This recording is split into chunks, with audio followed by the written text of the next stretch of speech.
Hi guys!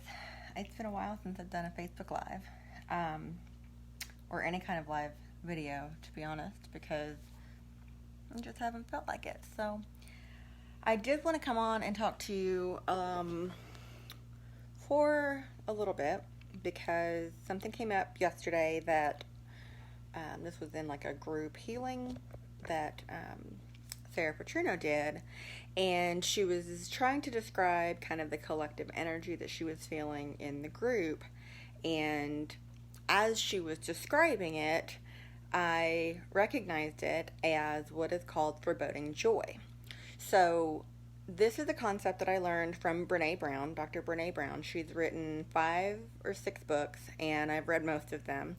I love them, and I've really embraced her work around shame and vulnerability and fear and all these emotions and kind of how they work within us. So foreboding joy is the term used when you experience joy and then immediately decide to flip it on its head. So if you're a parent, this is like standing over your child and realizing in that moment that you could not love anyone or anything any more than you love your child in that moment, and then a split second later imagine terrible things happening to your kid.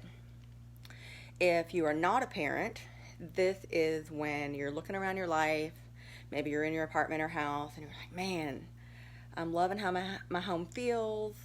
I have plenty of money. I've got food to eat. Things are going good in my relationships and my family.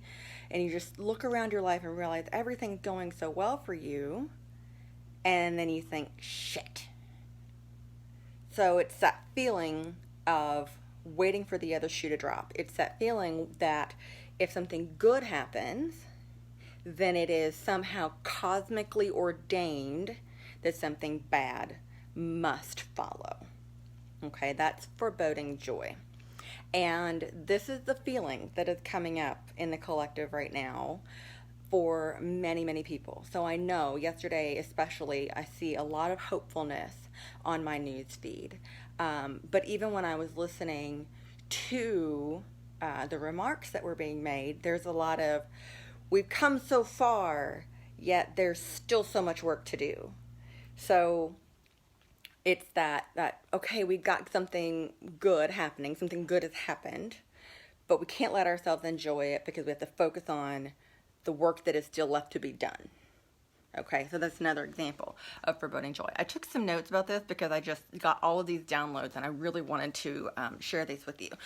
So why do we have this need to dress rehearse tragedy? Okay, something really good's going on in your life.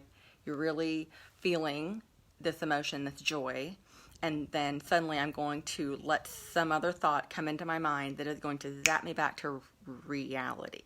Okay, why do we do this? We do this because joy is the most vulnerable emotion you can experience. And let me repeat that. Joy is the most vulnerable emotion that you can experience. Why is that? It is because when you feel joy, when you allow yourself to love something else outside of yourself, you are putting yourself at risk for feeling loss, for feeling grief, for feeling some sort of emotion that is incredibly uncomfortable for you. Okay, so the only way to prevent yourself from feeling these negative emotions is to not feel joy. You can't numb out the negative emotions and choose not to numb out joy. So joy is the most vulnerable emotion that we can experience. Even if you decide that you don't love anybody else, you're not going to let yourself love anything that could possibly be taken away from you. If you love your dog, okay, that feeling is vulnerability. And we spend so much time in our life, so much energy, actively numbing out the emotions that hurt, and we also numb out joy.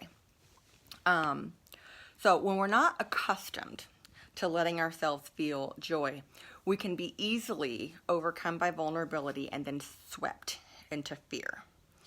So when you continuously disallow yourself to feel that joyful emotion when you're looking at your child, or you're loving on your dog, or you're just, walking along the beach because you're on a vacation, or, some sort of situation, circumstance, person, place, or thing is bringing up this feeling of joyfulness or happiness inside of you, and you immediately squash it by...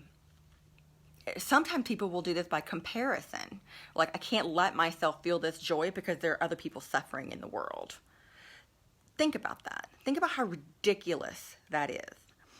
In fact, people that have experienced traumatic loss, and I'm not talking about, their dog dying, even though that can be incredibly traumatic. I'm talking about genocide. I'm talking about rape. I'm talking about like severe levels of trauma. When you ask those people what it is that they miss the most about their life pre-trauma, it is all those ordinary moments. Okay? So the fact that we rob ourselves of that joy in the moment because someone else somewhere in the world is feeling less joy than we are, is awful. Those people are the ones that are like, appreciate the things that you have in this moment, which, okay, so I have a couple more points. So we think that if we don't let ourselves feel joy, that it will somehow hurt less when whatever it is that we're loving or feeling joy about in that moment leaves. So the moment can be fleeting. If you are loving your family, right? Like, this life is temporary for all of us. No one gets out alive. Okay. So when you let yourself love anyone, there will be loss, and dress rehearsing that tragedy will not make it hurt any less when that time comes. All right. So it's wrong to think that if you dress rehearse tragedy, or you don't let yourself feel joy, that you're somehow going to be avoiding the vulnerability and the hurt and those feelings that come along when that loss does happen. So what's the solution? The solution is incredibly simple. It's practicing gratitude, and not an attitude of gratitude. All right. There's this thing that goes around that I'm practicing an attitude of gratitude. Well, an attitude of gratitude is not necessarily practicing gratitude. Practicing gratitude looks like having a gratitude journal, taking a moment in your day to stop, look around, and actually say, I'm grateful for. Let's take this moment to appreciate how beautiful the sun looks when it's out, the feeling of warmth of the sun on my face, how in love I am in this moment, how good this bubble bath feels, like how delicious the food, whatever the circumstance is that you're in. And this is the other thing. Joy is not in those extraordinary moments. It is, but let's just be real. Extraordinary moments, milestones, monumentous circumstances that happen in our lives, the birth of a child, a marriage, etc., are not the places in our lives that we're going to be striving for joy. There is joy in that moment, but only if you are able to be present in those moments and express and practice the gratitude then. And that happens when you get practice with gratitude in your daily life. If you're constantly looking for the next milestone or the next goal or the next accomplishment before you allow yourself to feel joy, you're going to then push it off, which was the example of, we've come so far, but let's not focus on how far we've come because there's still so much work to do. No, take a moment and appreciate how far you've come. Maybe write down all the goals that you've achieved. Pull out your list of goals from last year and go through and acknowledge the things that you accomplished.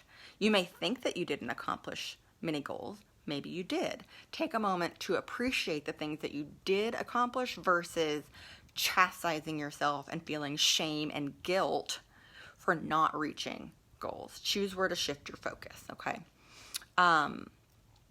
And I think I've already said this. We're quick to dismiss the good moments and charge ahead to the next thing.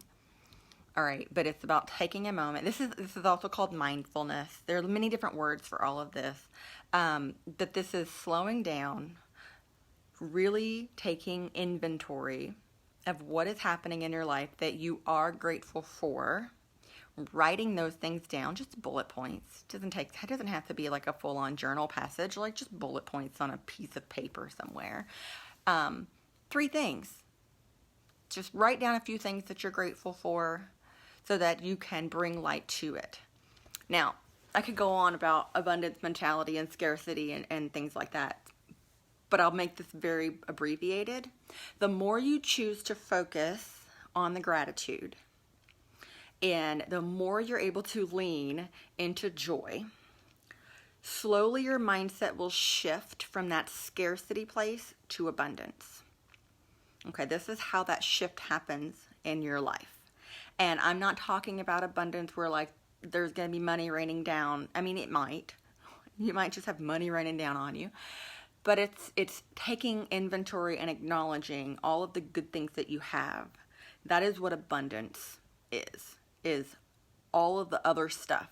The good job, the money coming in, the healthy relationship, the love, the whatever you consider like your definition of abundance. It's not simply money. It could be time abundance, so on. So anyway, that's my message for today. I was reading my book, and this is not the first time that I've read this book. And not, I told you I love my Brené Brown. I'd love to meet her someday. But this is the Gifts of Imperfection, 10th anniversary edition. She's also written other books that I love, and I hope that at some point in time they open up their certification process, because I would love to get certified in her work so that I can actually teach it. I think that would be anyway. So yeah, that's all I've got for you today. I hope you have a wonderful Friday. Take a moment to be grateful for the joy that you have when that happens. I love you guys. Bye.